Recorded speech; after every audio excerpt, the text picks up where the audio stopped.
The impact of violence on politicians is now hitting Tallahassee, with attacks on the president and elected officials from both major parties coming in the last several years. Florida is about to take action.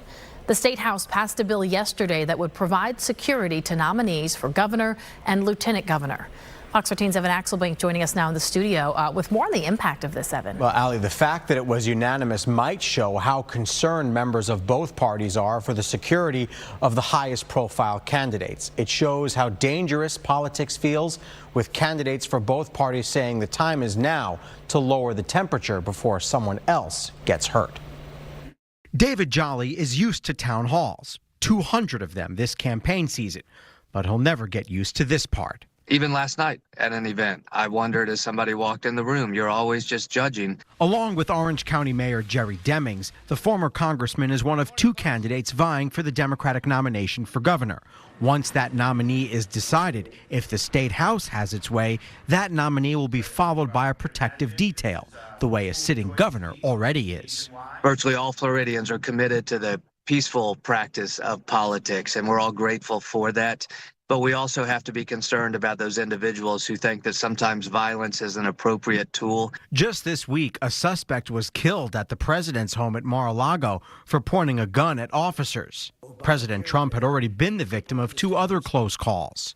Attacks on the governor of Pennsylvania, on state reps and a congresswoman in Minnesota, and on political commentator Charlie Kirk show that being in the game is not risk-free.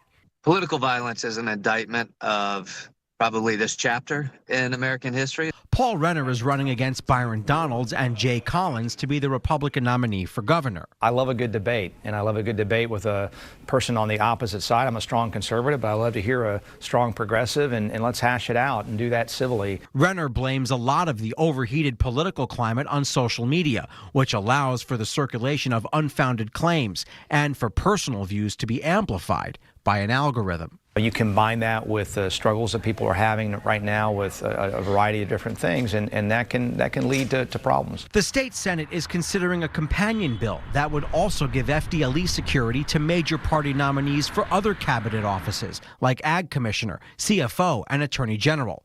State legislators acknowledge there would be a substantial financial cost, but with candidates saying that America doesn't seem to be working as intended, what choice is there? We should make that a source of pride as Americans, that you and I can disagree on things. We are grateful that throughout the state you have law enforcement presence at most events, and where it is not naturally there, we make sure we have security. Both candidates we spoke to today say the political technique of calling an opponent an enemy needs to be done away with.